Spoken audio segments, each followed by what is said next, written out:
මේ රිසිට් වලට හරියනවා මේ ඩෙන්ටි කාඩ් එක. මේ රිසිට් එක හදලා මේ ඩෙන්ටි කාඩ් එක හිමිකරු නෙමෙයි මෙතන ඉන්න සැකකරු. හැම දිනම නාදුන්න කවුරු හරි කෙනෙක් ගමට එනවා නම් ඒ ගැන අවධානයෙන් ඉන්න කෙනෙක් තමයි කියන්න තියෙන්නේ. ඒ අවධානයෙන් හිටිය නිසා තමයි මේ ප්‍රශ්නේ මෙහෙම විසඳ ගන්න පුළුවන් වුනේ. මේ රිසිට් වලට හරියනවා මේ ඩෙන්ටි කාඩ් එක. මේ රිසිට් එක හදලා මේ ඩෙන්ටි කාඩ් එක හිමිකරු නෙමෙයි මෙතන ඉන්න සැකකරු. එතකොට මේ ඩෙන්ටියට තමයි මේ රිසිට් එක තියෙන්නේ. ආයාල ඒ විදිහට ID කාඩ් වලට හදලා තියෙනවා. ඒක නමට මේක හදලානේ.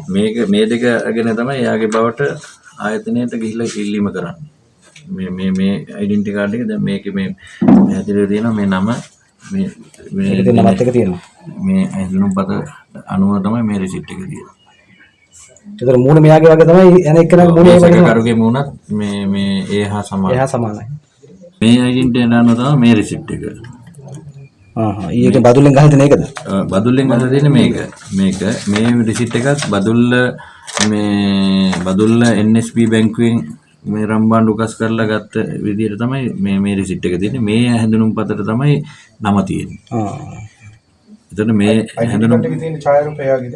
නෑ. මේ සැකකරු එක්කෙනෙක් දෙන්නගෙවත් මේ හැඳුනුම්පත් යාගේ නෙවෙයි නේ. අංක ඒගොල්ලෝගේ නෙවෙයි.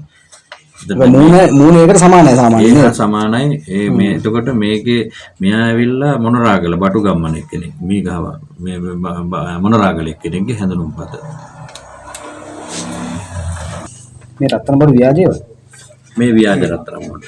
මේවා ඒ බැංකුව ඇතුළට ගිහිල්ලා එනකොට ඒ පුද්ගලයාව හමු වුණොත් මේ ව්‍යාජ රත්තරන් බඩු තමයි දීලා මේගොල්ලෝ ඉවත් වෙලා මේ රිසිට් දෙකම නම් දෙකකට තියෙන්නේ.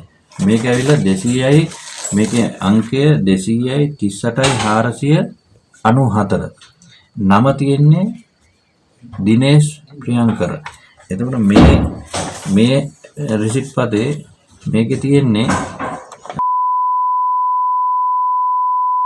කියලා. නම තියෙන්නේ ඒ රිසිට් පතේ අංකය 200යි 38යි 491. මේ රිසිට් පත් දෙකේම මුදල එකම ගාන තමයි තියෙන්නේ. මේකේ 20,422යි. මේකෙත් 20,422යි.